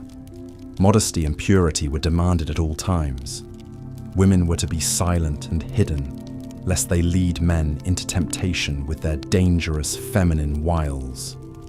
Daring to express sexuality or engage in any unapproved contact with men, even something as innocuous as dancing or flirting, could brand a woman as a harlot. Punishments for accused unchaste behavior included public whippings, dunking in water, exile from the community, and even in extreme cases, death. As we can see, life for the medieval woman was in many ways a lose-lose situation. Isolated, disempowered, and trapped in rigid roles and expectations, women had to tread a razor-thin line in a world where the deck was stacked against them. But even in the face of such oppression and hardship, medieval women found ways to carve out meaningful lives and to shape their world in ways big and small. Take Christine de Pizan, for example. Born in Venice in 1364, Christine had the good fortune to be the daughter of a scholar who encouraged her intellectual curiosity from a young age. Well-educated and fluent in several languages, Christine was a rarity among medieval women. When her husband died, leaving her a widow at 25, Christine did something even more extraordinary for the time. She became Europe's first professional female author, writing poems, books, and treatises that challenged the misogynistic attitudes of the day and argued for the equality of the sexes. In her most famous work, The Book of the City of Ladies, Christine creates an allegorical city inhabited by women of virtue and achievement throughout history. By celebrating the accomplishments and worth of women at a time when they were more often denigrated, Christine planted the seeds of what we might now call feminism. Her revolutionary ideas would go on to influence thinkers for generations to come. Christine was not the only medieval woman to break the mold. Hildegard of Bingen was a 12th century German abbess who made pioneering contributions to fields as diverse as theology, medicine, botany, and music composition. Joan of Arc, the teenage peasant girl who led the French army to improbable victories in the 100 Years' War, became a legendary heroine and an enduring symbol of female power. These exceptional women hint at the untapped potential and strength of so many of their contemporaries, whose names and deeds have been lost to history. It's easy to get lost in the litany of the obstructions and abuses medieval women faced, and to overlook their indomitable spirit in the face of adversity. Yes, their hardships and circumstances were in many ways appalling from our modern vantage point, but we shouldn't lose sight of their humanity, tenacity, and courage as well. Life for the average medieval woman was defined by grueling work, suffocating limitations, and the ever-present threat of violence, and yet they persisted and endured. Through ingenuity and grit, through finding meaning and connection where they could, through the bonds of family and female friendship, these women survived and even thrived as best they could against the odds.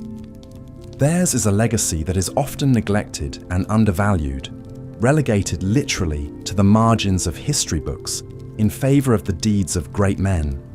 But taking the time to learn about and reflect on the daily struggles and triumphs of medieval women enriches our understanding of the human experience.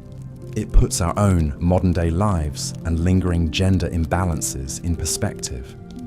And it reminds us of the strength and resilience of the so-called fairer sex, who have always been the backbone and lifeblood of human society, regardless of the recognition and freedoms granted or denied them.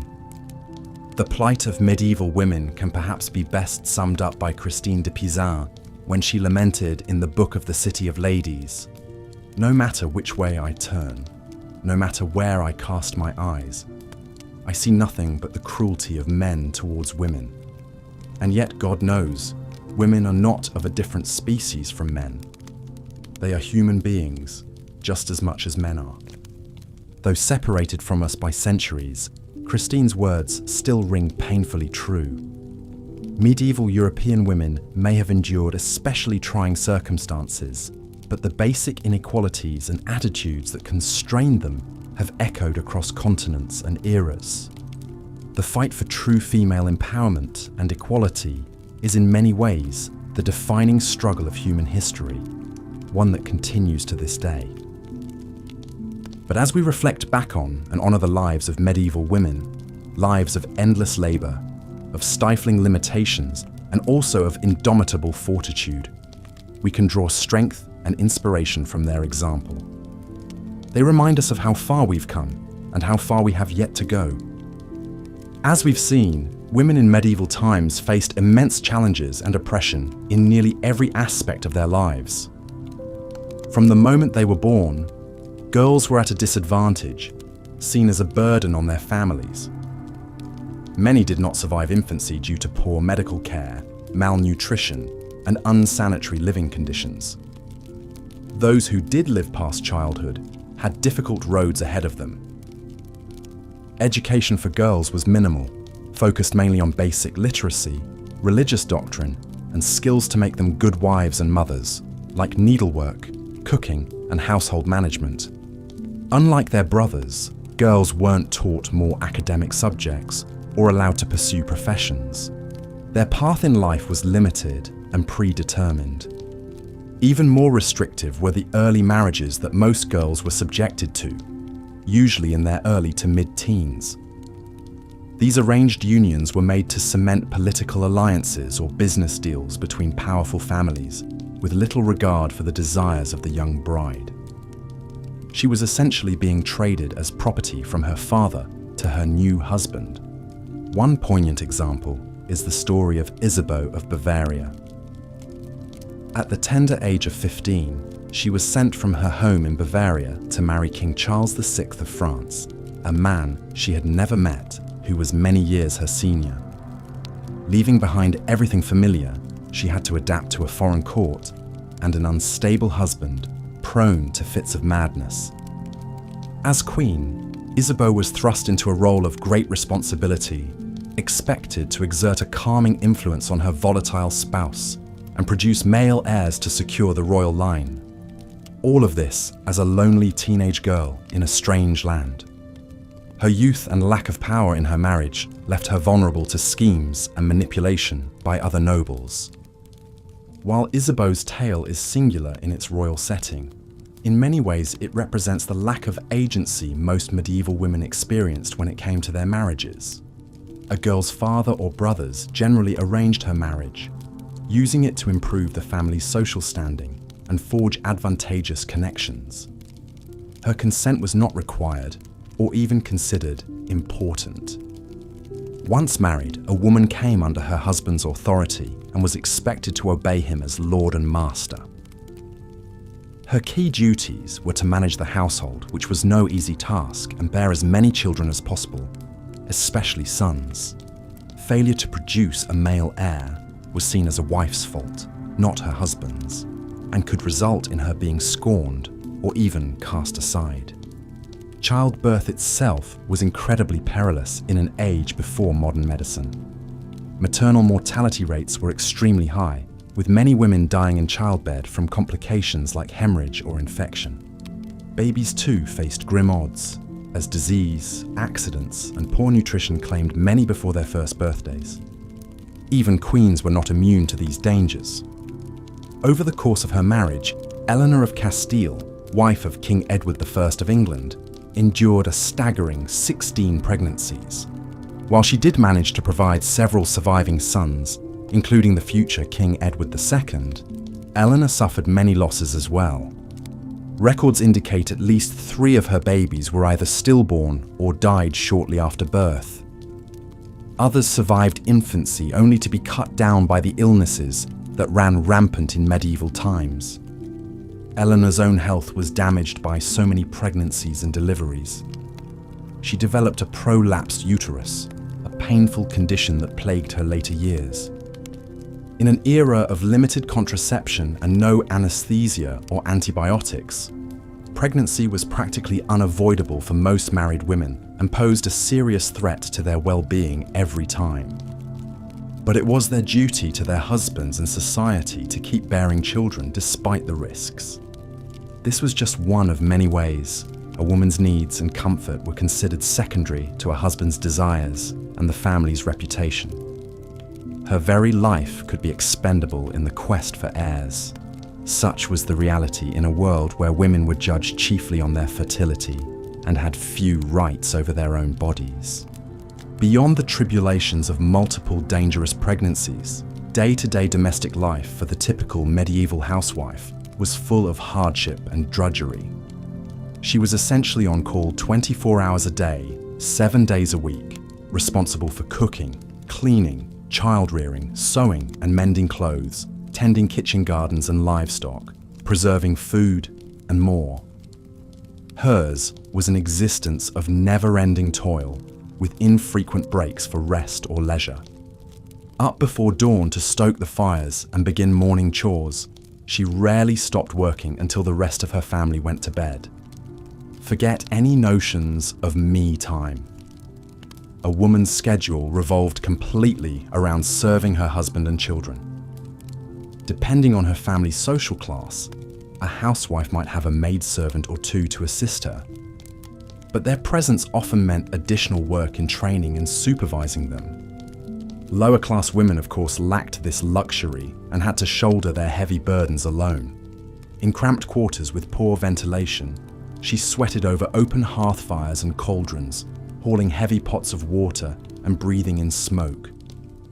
Laundering clothes and linens was an arduous, time-consuming process involving vats of boiling water, lye soap, and a washing board to scrub out stains.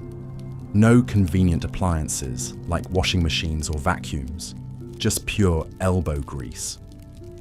Given the lack of indoor plumbing, disposing of chamber pots and cleaning privies was another lovely task, as was hauling water from the nearest well or stream for cooking, bathing, and household use. Forget running taps.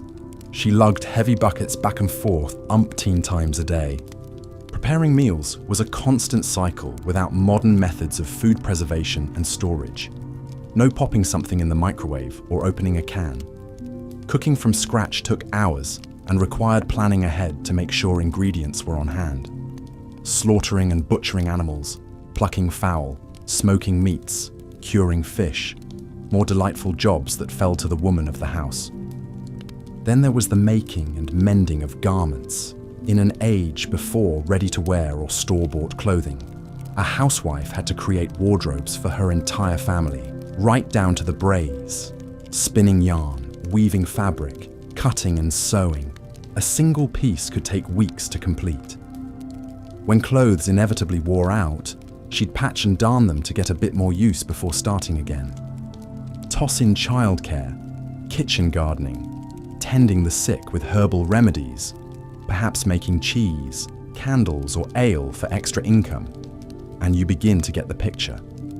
Managing a medieval household was a massive undertaking requiring stamina, skill, and self-sacrifice.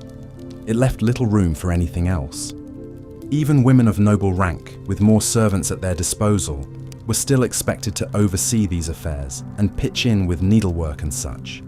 They might escape some of the roughest chores, but their lives were still enormously circumscribed compared to their husbands. While he got to ride off on business, politics, or warfare, she was mostly stuck at home minding the domestic front. So from wealthiest to poorest, women in the Middle Ages faced unrelenting labor with precious little rest, assistance, or appreciation. Rising earlier and working later than their spouses in most cases, yet always deferring to male authority, a woman's work was truly never done. Not that she got much credit for keeping everyone else clothed, fed and functioning. Continuation of script, part 8 of 8. While the anchoresses like Julian of Norwich found their calling in seclusion and contemplation, other religious women took a more active role in medieval society. The growth of the mendicant orders in the 13th century, particularly the Franciscans and Dominicans, opened up new opportunities for women to serve God and their communities. These orders welcomed lay sisters known as tertiaries, who took vows of chastity and service, but lived and worked in the secular world, rather than cloistered away in convents.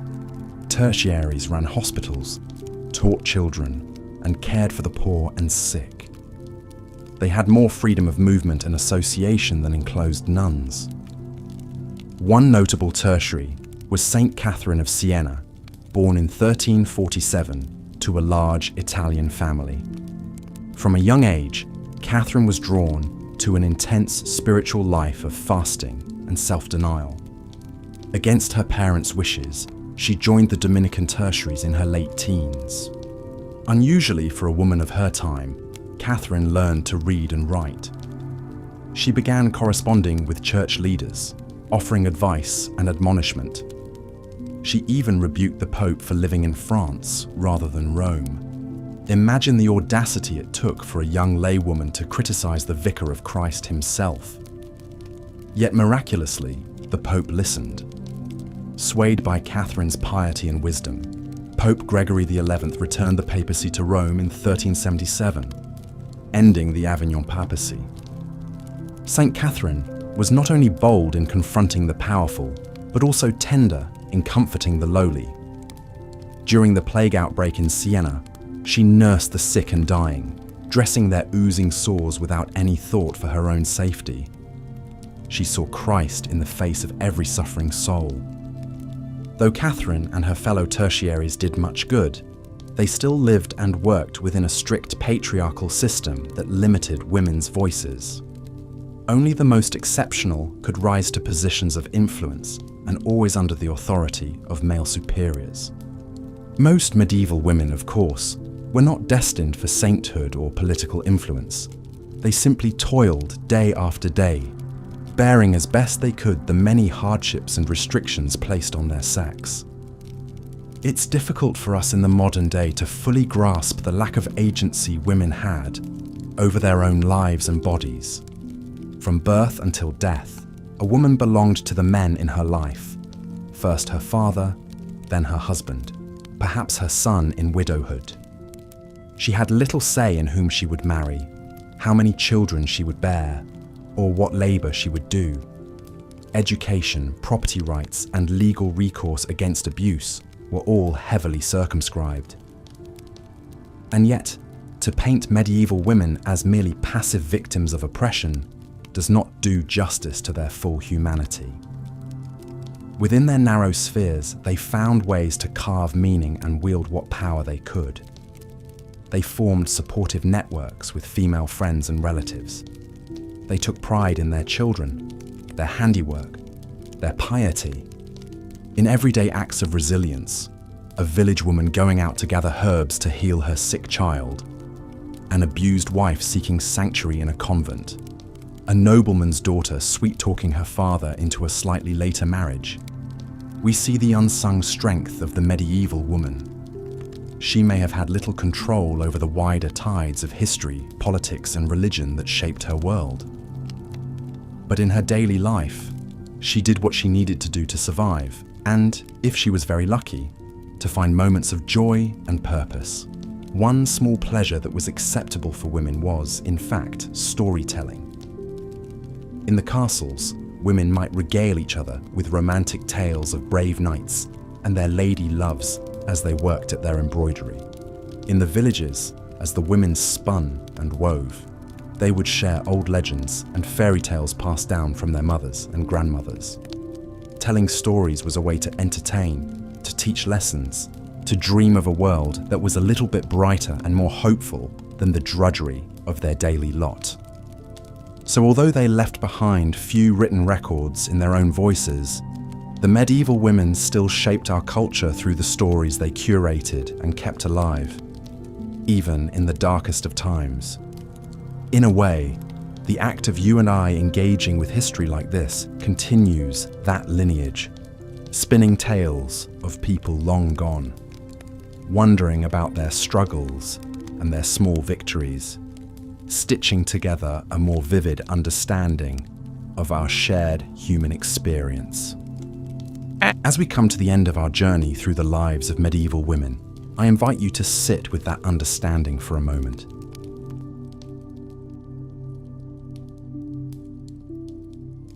And now, the story ends. Thank you for joining me tonight on the Sleepy History Channel. We've traversed the quiet, complex world of medieval womanhood, a realm where endurance became strength and silence itself was a form of survival. Until our next journey together, rest well, dream sweetly, and remember, even in the harshest eras, the smallest acts of resilience can echo across centuries. Good night.